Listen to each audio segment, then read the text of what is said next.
గత గవర్నమెంట్లో 17 మెడికల్ కళాశాలను తీసుకురావడానికి ఎన్ఎంసీ నేషనల్ మెడికల్ కౌన్సిల్ నుంచి పర్మిషన్ కోరంగా వాళ్ళ 17 మెడికల్ కళాశాలకు వాళ్ళు అనుమతులు ఇచ్చారు. కానీ ఒకటేసారి 17 కళాశాలను నిర్మించడానికి నిధులు లేవని చెప్పి గత ప్రభుత్వం వైఎస్ జగన్మోహన్ రెడ్డి గారు ఫస్ట్ ఫేజ్లో 5, సెకండ్ ఫేజ్లో 5, థర్డ్ ఫేజ్లో 7, అదేవిధంగా వారు జీవో నెంబర్ 107, 108 తీసుకొచ్చి ఏ కేటగిరీ కన్వీనర్ కోట, బి కేటగిరీ 12 లక్షలు, సి కేటగిరీ 20 లక్షలు అని చెప్పి విభజించి ఈ బి కేటగిరీ అనేది సెల్ఫ్ ఫైనాన్స్ కోటా కింద ఆ విద్యార్థి సెల్ఫ్ ఫైనాన్స్ కోటా అంటే ఆ విద్యార్థి తన యొక్క కట్టేటువంటి రుజువుతో ఆ కళాశాల అభివృద్ధికి అని చెప్పి ఆ విధంగా తీసుకొచ్చారు. ఆనాడు కూడా ఏఐఎస్ఎఫ్గా మేమందరం కూడా వ్యతిరేకించాం.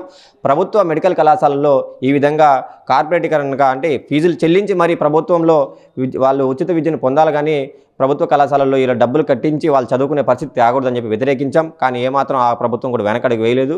కానీ ఏటికి ఏమైనా మన రాష్ట్రంలో కనీసం అంతమందికి ఉచిత విద్య అందించడానికి 100%లో 50% అన్న వారికి సీట్లు కలుగుతున్నాయంటే అది కొంచెం ఆనాడు మేము వ్యతిరేకించాం, కానీ ఈ ప్రభుత్వం వచ్చిన తర్వాత అదే సంతోషం అని చెప్పి అనిపించే పరిస్థితి నేడు నెలకొంటుంది.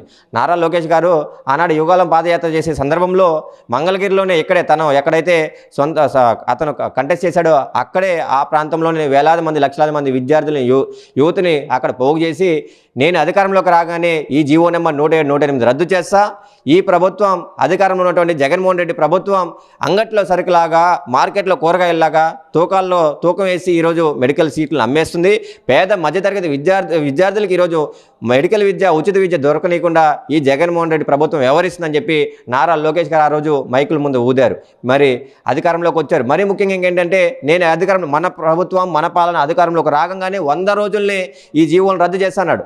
మరి లోకేష్ గారు మేము అడుగుతున్న విద్యార్థుల పక్షాన, మెడికల్ విద్యార్థుల పక్షాన, పేద విద్యార్థుల పక్షాన ఎక్కడ నిద్రిస్తున్నారు, ఏం చేస్తున్నారు, అసలు విద్యాశాఖ మంత్రిగా వ్యవహరిస్తున్నారా, మరి మీరు ఇచ్చినటువంటి మాటలు మర్చిపోయారా, లేకపోతే ఏమైపోయారని చెప్పి ఈ సందర్భంగా మేము అడుగుతున్నాం. 100 రోజులు దాటింది, సంవత్సరం దాటింది, 2 సంవత్సరాలు పూర్తి అవుతుంది. మరి మీరు ఇచ్చినటువంటి మాట ఏమైపోయింది? జీవో నెంబర్ 107, 108 రద్దు చేస్తున్నారు. మరి అది రద్దు చేయడానికి చేత కాదు.